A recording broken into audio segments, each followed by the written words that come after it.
South ఇండియాలోనే అతి తక్కువ ధరలకి రత్నాలను అందించే ఏకైక సంస్థ 6JVR। सोच के गए थे वैसा कुछ भी नहीं है अच्छी है बट जितना एक्सपेक्टेशन था उतना कुछ नहीं है। वसूल नहीं है सिनेमा? नहीं, पैसा वसूल तो है, जितना स्केरी सीन्स रहना था, जंप स्केयर रहना था उतना तो नहीं है, लेकिन मस्ट वॉच ఉంది। సెకండ్ హాఫ్ లో విద్యుత్ జాంబాల యాక్షన్ ఎపిసోడ్స్ హైలైట్। అంటే బీజు మీనన్ గారు కూడా ఉన్నారు, ఆయన పర్ఫార్మెన్స్ ఎట్లా అనిపించింది? యాక్టింగ్ అంటే సటిల్ పర్ఫార్మెన్స్, అంత హైప్ ఏం కాదు కానీ ఈ విద్యుత్ జాంబాలదిని శివకార్తికేయన్ ఎపిసోడ్స్ హైలైట్ అసలు సినిమా।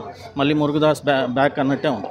ఓకే, అంటే మెయిన్ లీడ్ క్యారెక్టర్స్ ఇంకెవరెవరు ఉన్నారు సినిమా? హీరోయిన్ హైలైట్, హీరోయిన్ చాలా బాగుంది, హీరోయిన్ చాలా బాగా పర్ఫార్మెన్స్। హైలైట్స్ ఏంటి భయ్యా సినిమాలో మెయిన్ హైలైట్ యాక్షన్ ఎపిసోడ్స్ అన్న, కొన్ని ట్విస్ట్లు అయితే హైలైట్ ఉంది। విద్యుత్ జాంబాల మెయిన్ హైలైట్, తర్వాత శివకార్తికేయన్, తర్వాత హీరోయిన్ హైలైట్।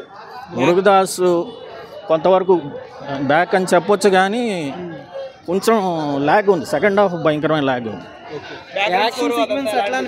అనిరుద్ధ్ అంత లేదన్న ఇందులో, బ్యాక్గ్రౌండ్ స్కోర్ నార్మల్గానే ఉంది, ఒక సాంగే అది మటుకు హైలైట్ అసలు। సెకండ్ హాఫ్లో ఒక ఎపిసోడ్ ఉంటుంది గూజ్ బంప్స్, అసలు భయంకరంగా చేశాడు అసలు మామూలుగా। ఓకే, మురుగదాస్ నార్మల్ ఉంది, అంత హైప్ ఏం లేదు, ఓకే। ఓవరాల్ రేటింగ్ ఎంత ఇస్తారు పైకి? 3. This is a kind of like serious kind of story.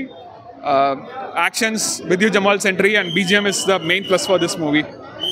Sivakarthikeyan is equal to the Vidya Jamal action. Heroine. It's good, but not up to the expectation. Some people say the action sequence ఎట్లా అనిపించింది విద్యుత్ జంబాల్? బాగుంది, like it's marvelous. I can say. Some people saying like love stories. I mean, love story, but I don't feel that much intense love in that. Tamil చూసాను. So తమిళ audience కి నచ్చుతుంది అంటే మురుగదాస్ గారి films లానే ఉందా ఇదంతా? అలానే ఉందా మురుగదాస్ స్టైల్? yes నచ్చుతుందా తమిళ ఆడియన్స్ కి? తెలుగు ఆడియన్స్ కి they will like it. It's like all the first half itself, like they'll give the entire songs. So from second half the movie plots goes on, so it's seriously good. The entry of Biju Menon గారిది overall rating ఎంత ఇస్తారు పైకి? out of 10 I can give 7.